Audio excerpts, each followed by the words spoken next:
有沒有發現，人生最討厭的一句話就是不符合規格？找工作，履歷不符合規格；買房，頭期款不符合規格；談戀愛，對方媽媽覺得你不符合規格。更慘的是，現在連外送都有規格。你點一杯珍奶，照片是巴黎時裝週送來，像剛逃離8點檔片場。我們每天都在被評分、被比較、被量尺寸。可是今天我要問一個問題：如果有一天上帝也拿着捲尺來量你的人生，你最怕他量到哪裡呢？別急着回答，因為以西結書41章就是一本讓人看到頭昏眼花的建築設計圖。第一次讀的人都在想，等等，這到底是靈修還是室內設計啊？左梁右梁，門框梁，牆壁梁，窗戶梁，房間梁。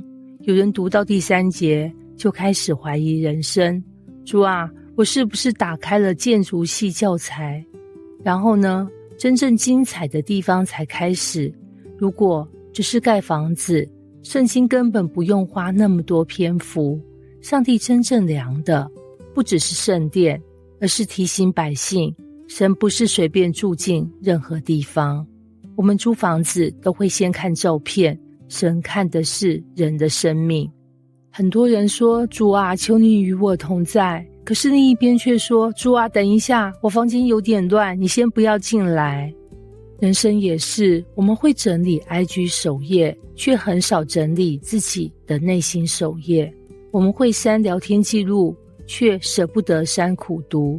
我們每天清手機流量，卻不清情緒流量。所以神一直量，不是因為他有強迫症，而是因為他在說，我要住的地方不只是漂亮，而是聖潔。然後有人就開始緊張，完了，我一定不合格。先別急，神量尺寸不是像老師改考卷抓你扣分，比較像醫生做健康檢查。量血壓不是希望你高血壓，量血糖不是希望你糖尿病，量是因為他想醫治。很多人最大的誤會就是把神當主管，主管找你多半沒好事，神找你是希望你越來越好。41章一直重複量尺寸，好像在告訴我們，神做事不是隨便，我們的人生常常很隨便。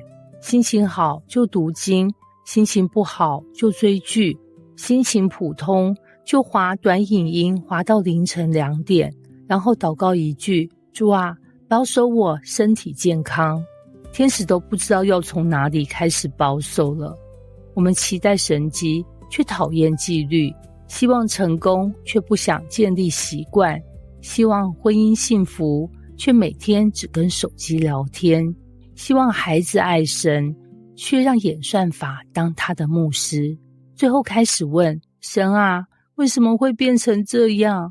神可能會笑着回答，因為你每天量的是流量，不是生命。41章還有一個很特別的地方，聖殿裡刻着基路伯和棕樹，為什麼不是骷髏頭，不是龍，不是超跑啊？因為棕樹代表生命、得勝、興盛，意思就是真正靠近神的地方，不會只有規矩，還會充滿生命。很多人以為信仰就是不能這個，不能那個，不能喝，不能玩，不能笑，好像耶穌來就是把人生變成黑白影片。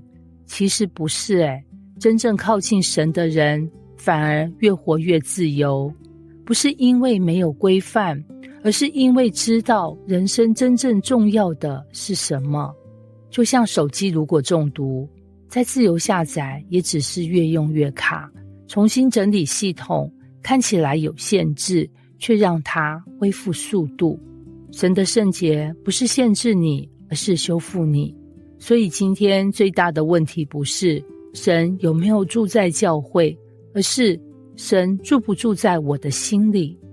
如果今天神來參觀你的人生，客廳叫工作，廚房叫家庭，書房叫思想，倉庫叫那些你一直不敢面對的傷口，他會看到什麼？會不會有一間房門貼着施工中，禁止神進入？可是好消息來了，神不是房仲，也不是檢察員，他是設計師。